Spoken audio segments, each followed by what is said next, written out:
Hello दोस्तों, कैसे हैं आप सभी लोग। उम्मीद करते हैं आप सभी अच्छे होंगे और प्लीज़ चैनल को ज़रूर सब्सक्राइब कीजिए अगर आपने अभी तक चैनल को सब्सक्राइब नहीं किया है तो।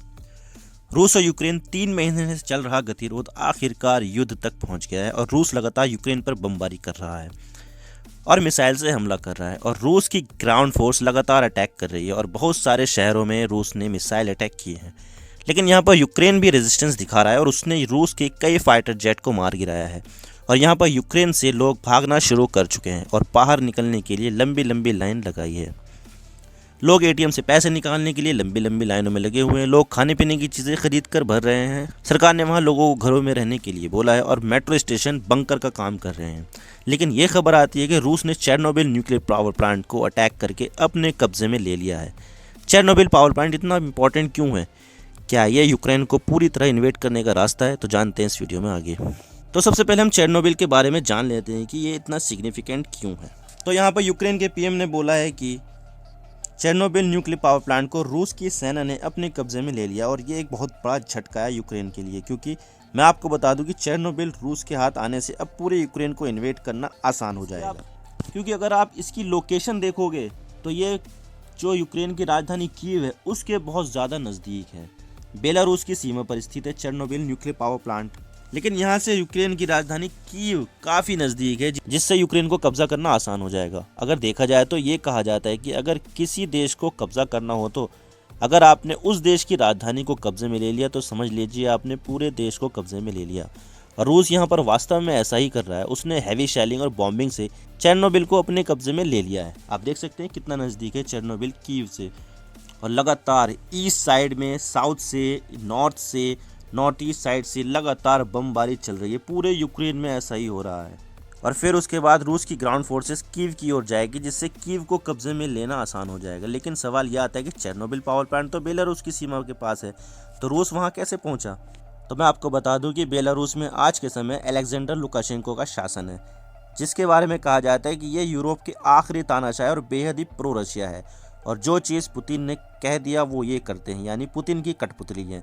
तो यहाँ पर रूस ने अपनी सेना को बेलारूस में भी तैनात किया हुआ था और यहाँ से यूक्रेन पर स्ट्राइक किए जा रहे हैं। आप देख सकते हैं कि कहाँ से कहाँ तक स्ट्राइक हो रहे हैं। चेरनोबिल पावर प्लांट पे भी स्ट्राइक हुए हैं, तो बहुत बुरी हालत है। लेकिन मैं आपको बता दूं कि चेरनोबिल पावर प्लांट अभी वर्किंग नहीं, लेकिन बहुत ज़्यादा खतरनाक भी है, क्योंकि अप्रैल 1986 में यूएसएसआर के समय इस न्यूक्लियर पावर प्लांट का रिएक्टर नंबर 4 सेफ्टी टेस्ट के दौरान विस्फोट हो गया था और फिर इसके रेडिएशन पूरे यूरोप में फैल गया। और इतना ही नहीं, ये ब्लास्ट इतना खतरनाक था कि इसका रेडिएशन पूरे यूरोप में तो फैल ही गया, लेकिन अटलांटिक महासागर को पार करते हुए ईस्टर्न अमेरिका तक भी पहुंच गया था।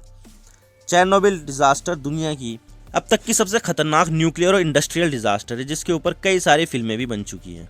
और ये डिजास्टर ही था जिसने यूएसएसआर को तोड़ने में काफ़ी बड़ी भूमिका निभाई थी, तो रूस के लिए काफ़ी इमोशनल भी है। और इसके बाद रूस की योजना कीव को कब्जा करने की और फिर पूरे यूक्रेन पर कब्जा करने की योजना है। आप देख सकते हैं। तो जब चेरनोबिल में न्यूक्लियर पावर प्लांट ब्लास्ट हुआ था तो ये कुछ ऐसा दिखता था। आप देख सकते हैं रिएक्टर नंबर 4 पूरी तरह से ब्लास्ट हो चुका था। यहाँ से पूरे यूरोप में और अटलांटिक महासागर को पार करते हुए यूएसए तक इसका रेडिएशन लेवल पहुँच गया था, पूरा तबाह हो गया था। इसकी चिमनी भी देख सकते हैं, लेकिन चिमनी वैसी की वैसी ही थी। और ये अब की तस्वीर है, चिमनी वैसी की वैसी ही है। लेकिन ब्लास्ट होने के बाद इनमें से लगातार रेडियो एक्टिव रेडिएशन निकल रहा था, तो उसको रोकने के लिए अब इस पर एक शील्ड लगा दी गई है। तो ये है पूरा मामला और कुछ नहीं पता कि रूस कब पूरे यूक्रेन को कब्जे में ले लेगा। लेकिन जिस तरह से रूस की आर्मी आगे बढ़ रही है और यूक्रेन को military base, missile defence system और एयरबेस को डिस्ट्रॉय कर रही है, तो उससे तो यही लग रहा है कि रूस जल्द ही यहाँ पर यूक्रेन को कब्जे में ले लेगा। और अभी यूक्रेन की राजधानी कीव में रूस की सेना घुस चुकी है, आप खुद देख सकते हैं। और यहाँ पर यूक्रेन ने नागरिकों से सेना में शामिल होने की अपील की है, क्योंकि यहाँ पर सेना के जो लोग हैं वो कम पड़ रहे हैं। और इसके लिए उन्होंने कोई भी एज लिमिट नहीं लगाई है, चाहे वो नाबालिग ही क्यों ना हो, 15 साल का हो, 16 साल का हो, उससे कोई मैटर नहीं करता। और अब यूक्रेन उनको भी सेना में शामिल कराना चाहता है, ताकि इससे रशिया के अगेंस्ट वो रेजिस्टेंस दिखा सके। और यहाँ पर यूक्रेन ने क्लेम किया है कि उन्होंने 1000 से ज़्यादा रशियन सोल्जर्स को मार गिराया है। लेकिन उन्होंने ये भी कहा है कि Russia has not suffered so many casualty during the fighting in any of its arm conflict since its inception. तो यानी कि 1000 तो मार दिए, लेकिन ये भी इतने काफ़ी नहीं है जिससे यूक्रेन को बचाया जा सके। और हम भारत की बात करें तो यहाँ पर भारत के पीएम मोदी ने रूस के राष्ट्रपति पुतिन से बात की और तुरंत सभी पार्टियों से सीज फायर करने के लिए कहा है। गौर करने वाली बात है कि यहाँ पर भारत ने अभी तक रूस के मिलिट्री एक्शन की निंदा नहीं की है, क्योंकि यहाँ पर भारत वेस्टर्न ब्लॉक और रूस दोनों में से किसी को भी नाराज़ नहीं करना चाहता, यानी कि बैलेंस बनाना चाहता है। और भारत क्वाड ग्रुप में अकेला देश है जिसने रूस को अभी तक कंडेम नहीं किया है। और भारत ने पुतिन को फ़ोन इसलिए किया था कि यहाँ पर भारत में यूक्रेन के जो राजदूत हैं आइगोर पोलिखा, उन्होंने प्रधानमंत्री मोदी से इस मामले में दखल देने की मांग की थी और कहा था कि आप पुतिन से बात करिए, आप एक बड़े लीडर हो और आपकी बात मोदी जी ज़रूर सुनेंगे। और यहाँ पर जो यूक्रेन की जो डिफेंस मिनिस्ट्री है वो वहाँ पर आम लोगों से कह रहे हैं कि पेट्रोल बम तैयार करें और दुश्मन को ख़त्म कर दें।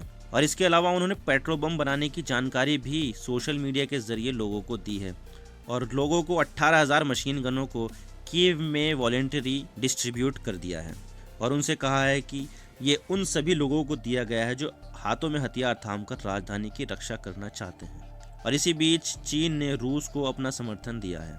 फ़ोन पर भी बात हुई है इन दोनों की और इसको चीन ने आक्रमण कहने से इनकार ही कर दिया है साफ साफ। लेकिन यहाँ पर यूक्रेन के साथ रूस बातचीत करने के लिए पूरी तरह से तैयार हो चुका है, लेकिन यहाँ पर उन्होंने शर्त रखी है और ये कहा है कि यहाँ पर यूक्रेन को न्यूट्रल स्टेट घोषित करने को होगी और साथ ही उसे सेना को भी कम करना होगा, यानी कि सेना को तो बहुत कम करना होगा, लिमिट करनी होगी एक सेना की, यानी कि इस सर्टेन लिमिट से ज़्यादा आप सेना नहीं रख सकते। लेकिन इसके अलावा उन्होंने ये भी कहा कि उसको न्यूट्रल स्टेट घोषित करना होगा और नेटो में एंट्री नहीं करेगा, यानी कि न्यूट्रल रहेगा। नेटो के अलावा नेटो में नहीं जा सकता। ये सारी लड़ाई तो इसी चक्कर में हुई है कि वो नेटो में जा रहा था, तो रूस ने मना किया कि बेटा नेटो में मत जाओ, लेकिन नहीं, यहाँ पे यूक्रेन नहीं माना। और इसके अलावा रूस के विदेश मंत्री सर्गेई लैवरोव ने यह कहा है कि यूक्रेन की सेना जब तक हथियार नहीं डालती तब तक कोई बातचीत नहीं होगी, यानी कि यहाँ पर यूक्रेन की सेना को हथियार डालने होंगे तभी बातचीत पॉसिबल है। तो अब देखते हैं आगे क्या होता है, क्या ये फुल स्केल इन्वेजन में तब्दील होती है यहाँ पर या फिर थर्ड वर्ल्ड वॉर शुरू हो जाता है। ये तो आने वाला फ्यूचर ही बताएगा। तब तक के लिए मुझे दीजिए इजाज़त, मैं मिलता हूँ आपसे नेक्स्ट वीडियो में। Thank you for watching, I really appreciate your precious time. God bless you all. Now signing off.